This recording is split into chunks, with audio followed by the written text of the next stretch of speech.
to the show, Mark. Hey, thank you, Scott. I appreciate it. I'm really honored that you reached out to me, asked me to be part of the show. And this is going to be a really dynamic and fun time with us talking all baseball every Monday night. Like, I'm looking forward to that, to be honest with you. Yeah, well, so are we. That's why you're on here, because I know full well you'll be a tremendous asset. I met Mark actually on Twitter/X is what they call it these days. But then we met in person over at the Baseball Hall of Fame and did a show outside of my hotel. And I'll tell you, Mark is one of the nicest people you ever meet. Plus, he knows his baseball pretty well. And, of course, Mark's teammate is George Eichhorn, who's been my teammate for the better part of 44-plus years. George Eichhorn. All right. Good to be back. Love baseball. It's a special time of year for all of us, man. George, I'm digging the baby grand in the background, man. That is beautiful. Okay, thank you. Yeah. Well, as long as it stays that way, we're all right. Right, George? Yeah, that's right. All right. Well, I'll tell you what, our lead topic has to be the one that obviously is in the title. Will J.D. Martinez return home? J.D. Martinez is 36 years of age and has had contact talks with the Marlins, according to my colleague, Craig Mish. I've known Craig a while, one of the classiest people you'll ever meet. And Martinez reportedly turned down a one-year contract in February for $14 million from the San Francisco Giants. The Marlins need more power after losing Jorge Soler to, ironically, the Giants. Martinez, who's a Miami native, to me would be an instant upgrade over Avisail Garcia, the former Detroit Tiger, who signed a $53 million deal to DH for the Marlins. Now, the Marlins prefer to go with Josh Bell and Jake Berger between the DH slot, and the respective infield positions are first and third base, so we're talking about the corners. And Martinez is looking for a 2-year deal.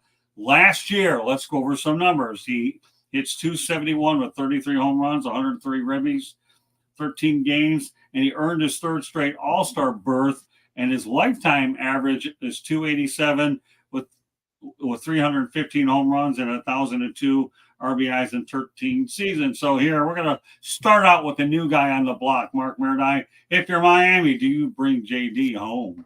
I definitely bring him home. I think the money's got to be right, though, because you do have some options there. Josh Bell has proved to be a pretty decent DH. He's done well in all his stops for the most part.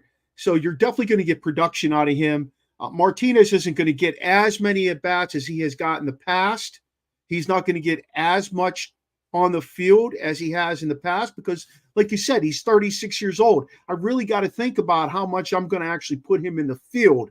But, again, that's a magic bat you're bringing into the lineup.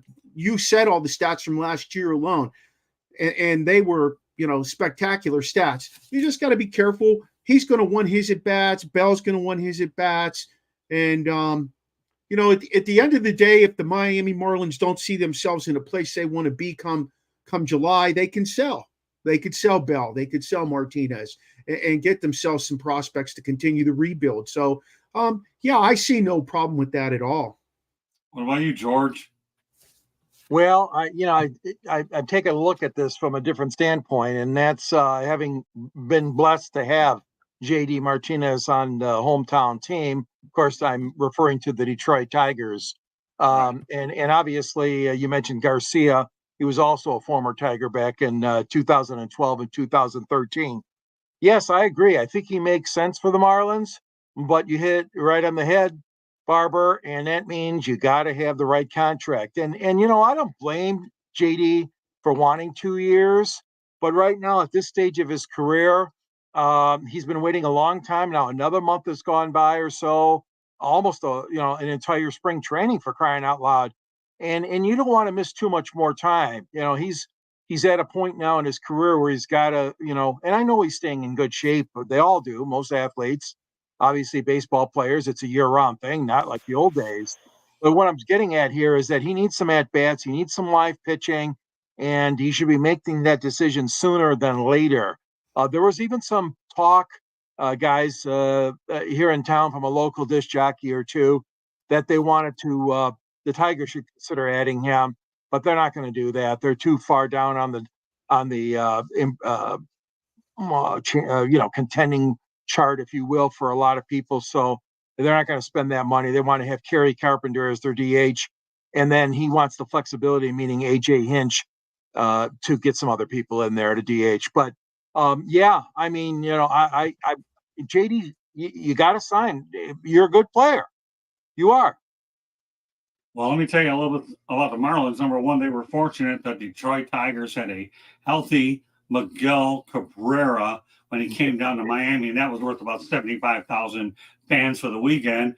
And then they had the New York Yankees down there for the weekend. They had over 100,000. Well, guess what? They're going on the road with both of those two teams, what they're doing. So here's what the Marlins need to do.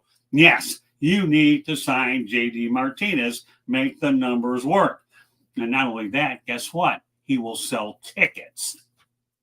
He will sell tickets. And you know what? That's a ballpark that I think he'd have a field day hitting up. I've been in that park countless of times. And, when you can bring a local boy home that has power and that can hit, and I just mentioned the numbers, well, then you definitely have to go out there and bring him in. You really do. So if I were the Marlins, you couldn't get J.D. Martinez here fast enough. I understand that Berger and Bell are good options, but there's no crime in having as many good players on your baseball team as much as you can. And there's one sitting in there that has local ties. Do it, Marlins. That's all there is to it. Mark? Scott, if I might add in, he has the second highest WAR rating left in free agents that are still out on the market at 3.1. Only guy higher than him is Michael A. Taylor, 3.2. That's, you're talking 0.1 difference there. That's pretty good for a guy that's 36 years old. And it's also pretty good, the numbers he put up last year. And when I think about it, you said he wants what, $14 million a year for 2 years? That's pretty reasonable for that amount of, cap space. Doesn't matter in baseball. So that's pretty reasonable when you look at it from that perspective, what he's going to bring to the table with those numbers. Oh, yeah, no question about it. I'm with you all the way. I really am. I think that they just have to make this move. All right, well, let's talk about baseball salary. That the average Major League Baseball salary rose 7% to a record $4.5 million last year. Anyone feeling sorry for these players? What about you, George? You feeling sorry for them? $4.5 million as you're out. That's not a bad chunk of change. No. Can I get the violin out now? Yeah.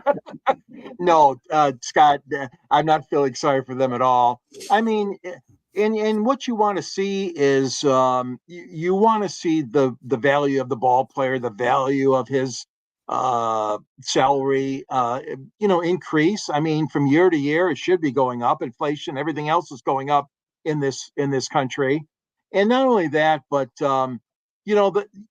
what this creates is an interest, and more of an interest in becoming a major league ball player. We know that there's tons of kids out there that want to be in the big leagues, but do we also know that it's also limited by roster size and your good fortune or your good fate, your statistics? Obviously, you gotta work your butt off to make it to the big leagues, but you want that money there, the pool of money that's available for these kids to be able to attain.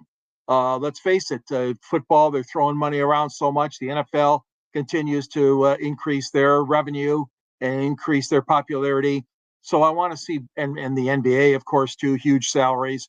I want to see baseball have increased salaries. I don't want it to go down at all. So I think it's a good sign for baseball when we do see this. I really do. What about you, Mark? I'm so indifferent with money in baseball. I'm not going to lie to you, and you're probably going to have to cut me off a billion times. There needs to be a spending floor, and you could still have a decent wage. That $4 million is a good wage. Okay, for a guy coming into the league making that kind of money. I'll never make that kind of money as a teacher in my whole entire career, but at the end of the day, I think there needs to be a floor that they have to spend to. And there's so many teams that don't spend to that floor. Oh, yeah. And a lot of those guys are getting by on pennies. I could start naming teams, and I really don't want to get into that. But, I think that's a good salary. I'd have to agree with you guys 100%. But I think to make that work and for it to keep increasing, you've got to have a floor to spend to. There are too many teams that are spending below that amount and having more guys at that $4 million than they are having guys that are getting paid for their value. So, that's just the way I see it. I do have a problem with baseball's money. I do. Yeah, but there is no way I'm cutting you off because you made a million great points. Let me just acknowledge Joshua Bernstein and Blake Lozinski for being in the chat room. Appreciate you guys joining us night in and night out. And if you have anything that you want to ask us in terms of baseball, Marlins, feel free to participate and talk that way. You know what, Mark? Here's the thing, okay? I think baseball needs to have a wage where it is a spending floor. I mean, you mentioned all the teams you want, okay? But the Oakland A's, the Miami Marlins, the Tampa Bay Rays would be three teams, and the Pittsburgh Pirates, for that matter, need to go along with it. You really do. So, to me, I think you're right on target. $4.5 million, not bad, considering many years ago, $145,000, okay, was a high salary back in the day. So, all right, I'm going to ask you this, okay? Both of you, I have a different opinion on this, and I'll reserve it for later. But when will the Marlins ever be good again? Mark, I'm going to hit you with it first, and that comes from Joshua Bernstein. Well, the Marlins are going to be good again when they keep developing that talent at the minor leagues, and then when they push that talent up to the major leagues, they build around it with veterans who are going to be productive. If you don't pay some money for that valuable veteran talent, you're never going to push your team to the next level. Bringing in a guy like JD Martinez, who has experienced winning, he knows what it tastes like. He knows how a locker room needs to adjust when they have issues. He knows who to hype up, who to calm down. They need to have that kind of veteran leadership, but not only as a everyday player, in that pitching staff, in that relief staff. You've got to have guys to bring those young guys along so that they know how to handle the ups and downs of baseball. 162 games, man, that's a hell of a lot of games. Not everybody wins 100 games. Not everybody wins 90 or 80 games. You've got your peaks and valleys. And I think that's where the most important piece is for the Miami Marlins, to have those veterans come in who've experienced a lot of that stuff and be able to help develop those younger guys to understand what it takes to win and how to handle the highs and lows. George?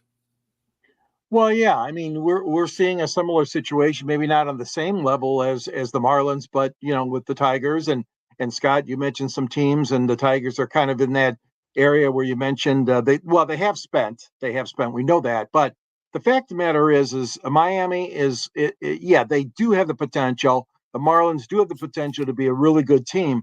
What's happening is, and Scott, as you know, and Barber, the same thing. We got a situation where you're not drawing any fans. You're having trouble drawing fans. It's been a problem down there, even after the new stadium opened. So you're in a tight situation because if you cannot bring in the fans, you cannot bring in and develop more income for the franchise, then you're having trouble. You're having trouble attracting people. You're having trouble keeping the talent. And you see what happens when, guys have to be traded away and you get draft choices or whatever in exchange, sometimes ball players too. But I tell you what, it's a double-edged sword, because if you cannot solve the attendance riddle, then you're bound to have issues with the performance issue. And I know there are exceptions. Of course, I know that. Oakland's had good teams with bad attendance. Tampa Bay's had good teams with so-so attendance. But the fact of the matter is sooner or later, the well runs dry. And if you don't have that income coming on, it's a tough situation. So I like what Miami's been doing the last 2 years. I do. And contending is certainly has been an exciting last few years, but boy, they got to keep on doing that consistently, and the fans got to support this franchise. Well, here's the thing. Skip Schumacher did a pretty good job last year. He's a young guy, and him being a young guy, he was able to relate to the players. But you know what? Don Mattingly did as much as he could with what he had to work with, okay? And I don't care. I mean, Don Mattingly gets a mulligan if people ever hold his job against him, because Kim Ng was there. She provided him with some talent, but I noticed they started to make better moves when Don left. Here's the thing, okay, about this situation. Lone Depot Park is not in a great area. It isn't. It's on the former site of the Orange Bowl. And they could have built that stadium a little bit further north to have access to the Tri-County area, but they chose to put it in Little Havana. Here's the only problem I have in that area. There's no nightlife around it. Okay. So once you go to the game, you leave, and that's it. Yes, Joshua Bernstein, it's a horrible location. Okay. So if you build it in the right area, they will come. Okay. That's a reference that I just created from Field of Dreams. If you build it in the wrong location, they won't come. And because I can tell you, when they played at Joe Robbie Stadium, they got 60,000 people in there for games, whether they were in the postseason or not. That's it. Or like Joshua said, it's a horrible location. And that's all there is to it. Let me go over a couple things here. That Pundit's Pundit is being broadcast around the world. The audio version of Pundit's Pundit can be heard. Not Pundit Pundit. Sorry, wrong time of the week. Okay. Why am I thinking Pundit's Pundit? Because it's coming on Wednesday night. Let's try it again. 108 Stitches Baseball Talk can be heard around the world. The audio version of 108 Stitches Baseball Talk can be heard on iHeartRadio, Apple, Spotify, Google, wherever you get your podcast. Please hit the red subscribe button on YouTube, South Florida Tribune. We're striving for more subscribers. Please also comment, like, and share the broadcast. Want to be a guest? One way to do it is get in the chat room. Okay. The other way is send your top ideas, South Florida Tribune at gmail.com. If you want to advertise cost efficiently, give me a call at 954-304-4941. Also, we broadcast live on Facebook, LinkedIn, Twitter, and YouTube. I'll have more information shortly. With that said, okay, let's talk about Trevor Bauer, okay, represented by Rachel Luba, good young female agent, a pioneer for a female agent. But, he's 33 years of age. He played in Japan last year and posted a 10-4 record with a 2.76 ERA with 130 strikeouts. Should he get another chance at MLB, Mr. Maridai? Oh, thank you for throwing that to me first. Number one, I love the fact he got himself a female agent. I think that was a brilliant move by him, giving her an opportunity to represent him. Everything that guy's been through, there's no reason nobody should be taking a flyer on him. What he needs to do is a private workout for everybody and anybody who will come to his private workout. Invite every Major League Baseball team to his private workout. Unfortunately, as a Pirate fan, I know that they still need some pitching. He contacted them. His people contacted them. He said he would play for, the league minimum for a veteran. And he also said that he would play with incentives. He would reach those incentives. And he said he only wanted a 1-year deal. And the Pirates said, no, thanks, we're not interested. Now, I don't understand that school of thinking. Okay, why continue to beat this man down when he was already vindicated of what he was accused of? They had the proof that he had nothing to do with that he was backed into a corner and somebody was trying to take his career away, take his money away. And that person's being successful, even though they were in the wrong. Trevor Bauer definitely deserves a shot somewhere, somehow, even if it means starting out at AAA and getting himself back into major league shape, because I'm sure that pitching in Japan, doing the things he's doing right now, he's not ready to throw against major league batters. It may not take him long, but I'm sure he's not ready to throw against major league batters. So I'm waving the flag yes for Trevor Bauer. What flag are you waving, George? I'm waving the flag, and it's not white. It's red, white, and blue. I think he should be back in the majors. I really do. I know it's been a tough stretch for him, but he's trying his best to clean up his act and to be a valuable baseball player and not worry about so much stuff off the field. And I mean, he's 33 years old, like you said. I'm looking up his won-loss record, the history of him, 83-69 with 1,416 strikeouts. So, the problem is that, there's so many teams that just don't want to touch him or something like that. But yeah, I agree. It's a tough situation when you have a really good player like this sitting out. And I think too that I agree with that, Mark. We got to be able to try out, let other teams look at him and that sort of thing. There's still some hope. I still have hope that he's going to return to the MLB. I really do. All right. Well, you know what? That makes the three of us. Okay. I hope All he does right. get back in MLB as well, but I don't think he will. No? I really don't. No, I think what's going to ultimately happen, because unfortunately, they'd like to see how well he does twice there and maybe let that allegation and all his problems try to get around him. I don't think anybody wants a drama or media circus surrounding his past. I really don't think they do. Yes, okay, he's willing to write a blank check like Andre Dawson did to play for the Cubs. Let me go here and play for the Cubs. Of course, Andre Dawson is in the Baseball Hall of Fame, which Mark and I are all too familiar with, right, Mark? Yes, sir. Okay. So I'd like to see him back. I hope Rachel finds a way to do it. But I think the problem is you have too many organizations that are a little bit worried about his past. And, if you compare him, you can also compare him to Colin Kaepernick, okay?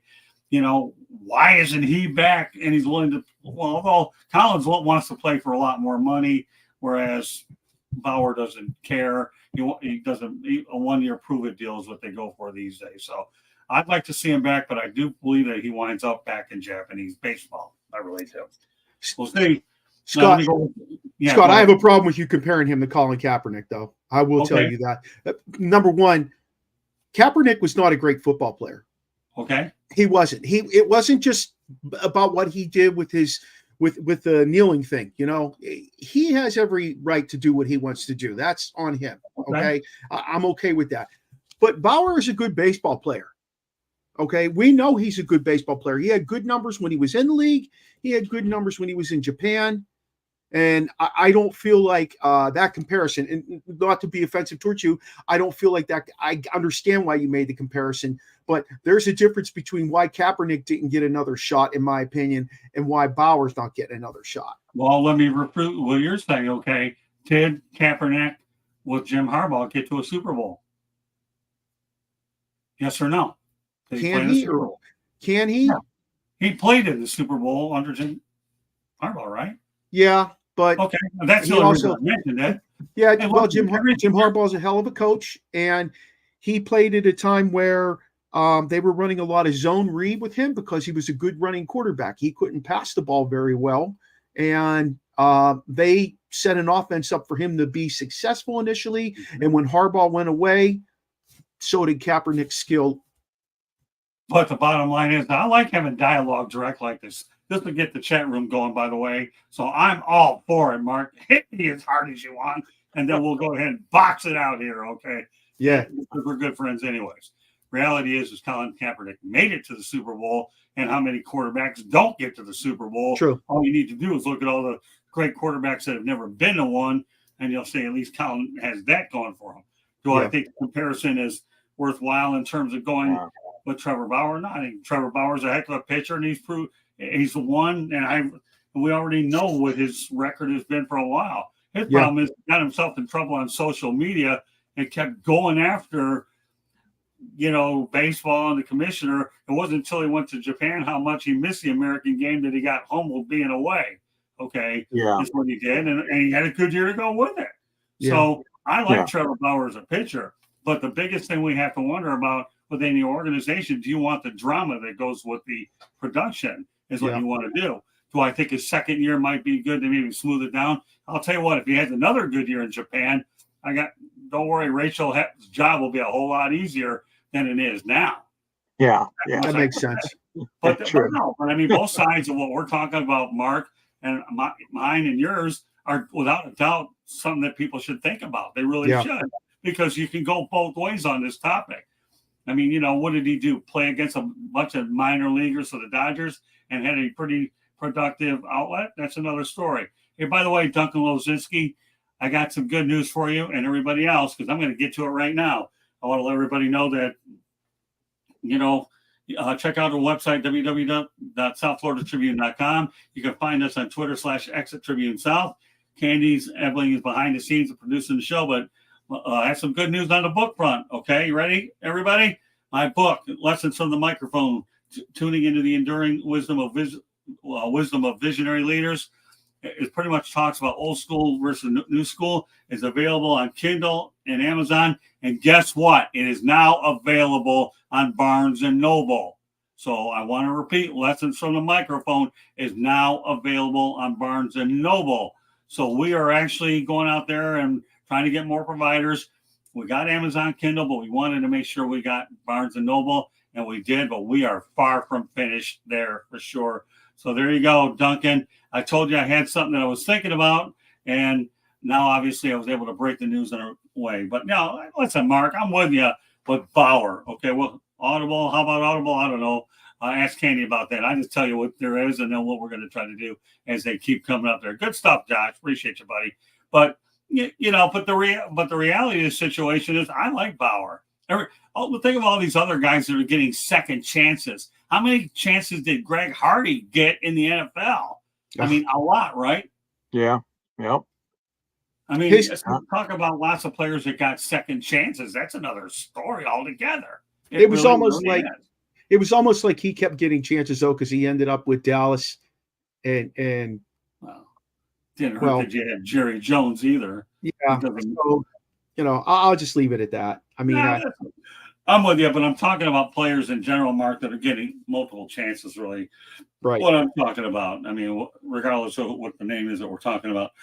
All right, final topic of the night. Might even have time to give everybody parting shots because time is going pretty well, although we'll see what happens.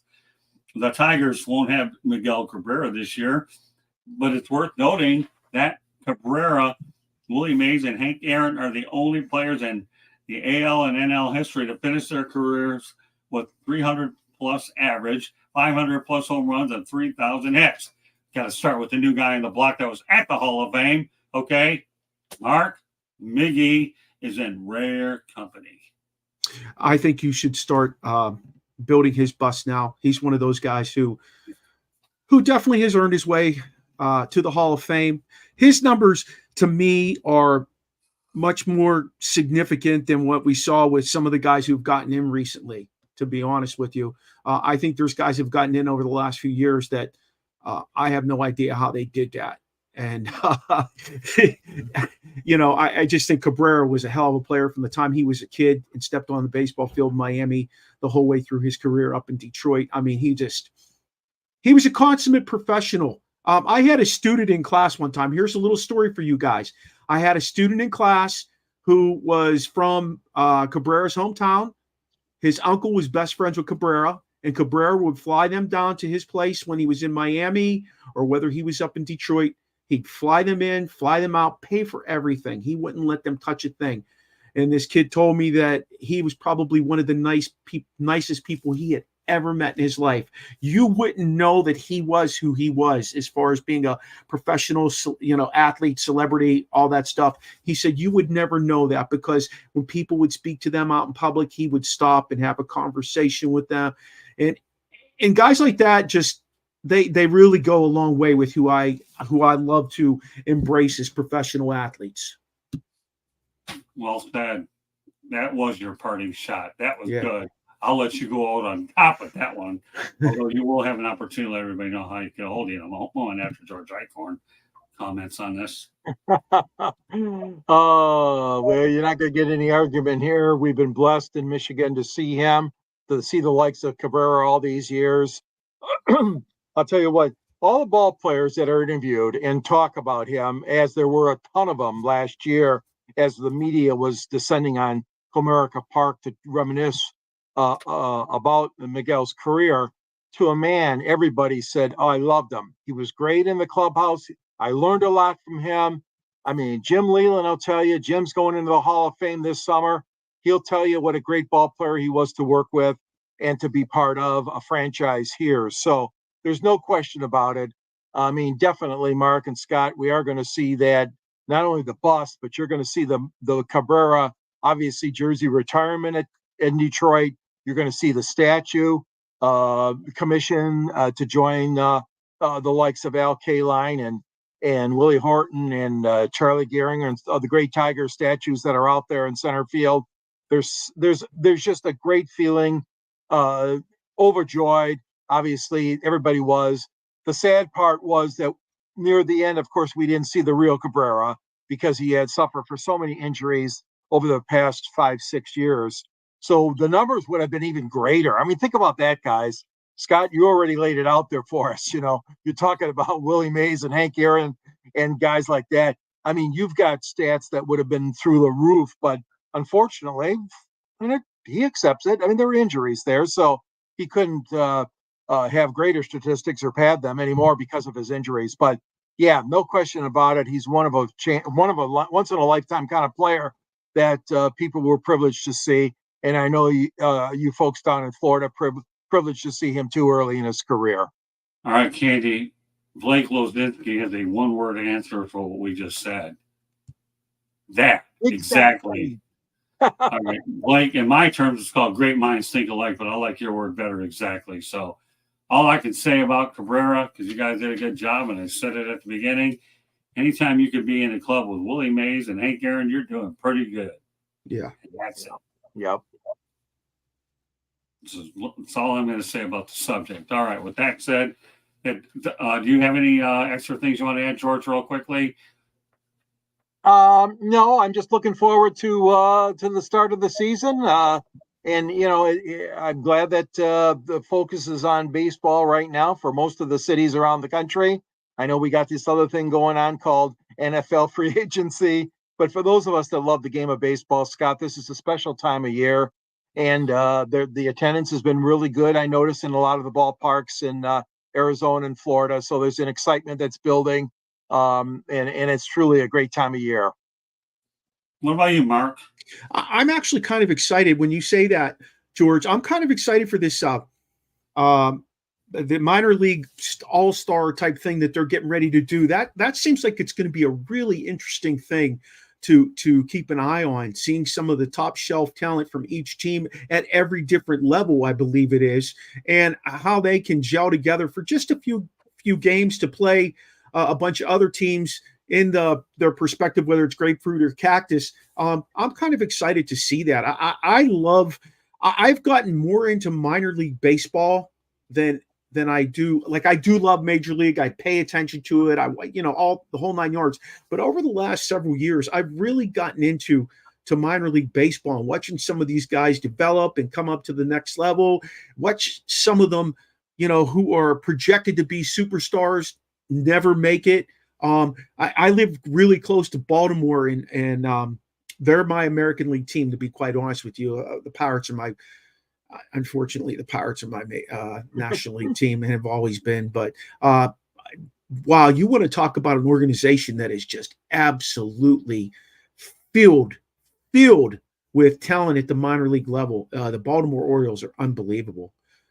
So I'm looking forward to that little thing that Major League Baseball is going to do with the minor league guys. And we should start seeing more regular lineups in play here the next couple of weeks, because we're only 2 weeks out from regular season starting. Well, I'd like to sit here and tell you that I've gone to spring training games, but I haven't. I've been locked up at Florida Atlantic University basketball, seen 4 games in the last few weeks, and FAU was 3-1 in those games. The only one they lost was my alma mater, University of South Florida. And I'm getting ready for the 12 hours of Sebring this weekend, but I hope to get out to at least a spring training game or 2 before it's all said and done. So, yeah, we'll see what happens. But meanwhile, Mark, great first act. It really is. Then again, I don't think I expect anything less out of you anyways. So with that said, Mark, why don't you lead off and let everybody know how they can get a hold of you? Well, listen, guys, I do the Original Sports Podcast with Mark Meriday and the Barbershop Crew. Our show is every Tuesday night at 7:05. We either do a roundtable or we bring a guest in to talk about what's going on in their life as an athlete.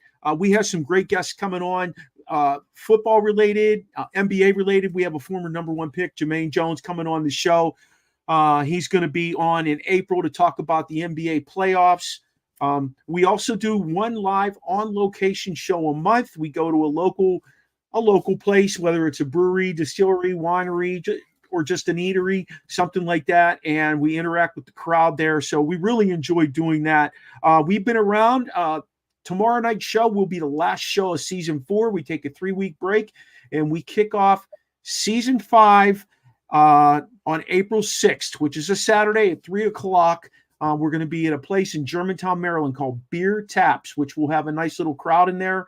And who knows what we'll be talking that day. We always just we go down rabbit holes, unfortunately, guys, but we love to do it. We love to read the comments. We love to have people there to throw stuff out at us. And please find us anywhere you listen to podcasts. You can watch us on YouTube, Twitter. You can watch us on Facebook, and you'll see me every Monday night with these 2 wonderful gentlemen talking baseball, because that is my sport. No doubt you will. By the way, folks, although I read some of the information, a lot of that may have been, a lot of it was intended for our audio audience, which obviously iHeart, Apple, Spotify, Google, wherever you get your podcast. We also run it in the ticker as well. So that has my information of the book. My book is listed in the top right-hand corner as well. So, again, my book is Lessons from the Microphone, Tuning into the Enduring Wisdom of Visionary Leaders, available on Kindle, Amazon, and now Barnes & Noble. So, it's one of those things where, I always look for the best possible people I have on the show. And Mark, thrilled to have you. All right, George, let everybody know how they get a hold of you real quick. All right. Yep. You can read me on the South Florida Tribune under the Motor City Tribune, where I'm joined by other great writers. And at the end of my column, there's a little tagline that says, if you're interested, I have a book called Detroit Sports Broadcasters on the Air, which chronicles the 50 or 60-year history of sports broadcasting. More than that. What am I talking about? Try 75, 80 years in Detroit. Also, Scott's in the book as well. I'm privileged to write the foreword for Scott's book, and you got to get them both, really. But support the cause. But it's been a great run for him and I in Metro Detroit, and now for Scott and Candy down in Florida.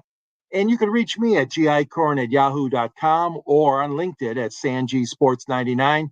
Follow me on 108 Stitches or Fire Up, Pundit's Pundit, the Sports Exchange, these great programs. I'm happy to be part of them and happy to continue my long relationship with the one and only Scott Morgan Roth. Motor City Madmouth. Blake, Motor City Madmouth. Oh, that doesn't matter. I'm wearing the hat in case you can't see it. You hear it. And Blake Lozinski, just so you know, you do have an open invitation anytime you do want to come on the show. Just reach out to me at southfloridatribune@gmail.com. We'll set up a time that you can come on. You, Joshua, any of your people out there want to come on, just give me a little notice and we'll fit you in there. So I know you made your appearance with Mike Massaro, but Josh, you know what? You're always welcome to make another one. And Blake, anytime you want, just get a hold of us. So this concludes this edition of 108 Stitches Baseball Talk. On behalf of Mark Meredai and George Eichhorn, my name is Scott Morgan, Roth Motor City Madmouth. Thanking you for tuning in to tonight's edition of the 108 Stitches Baseball Talk. Tomorrow we're going to have a really loaded show with Inside the Pigskin. We'll talk about a lot of the transactions that have occurred on day one of free agency, as well as a lot more. So that show will start around 8:30 Eastern time. So hope you can join us. So on behalf of my great crew, thanks a lot for joining us, and we will see you next Monday, the same crew. And it's been a lot of fun, but we have a lot more work to do. Take care, everybody. Have yourself a great week. Bye now.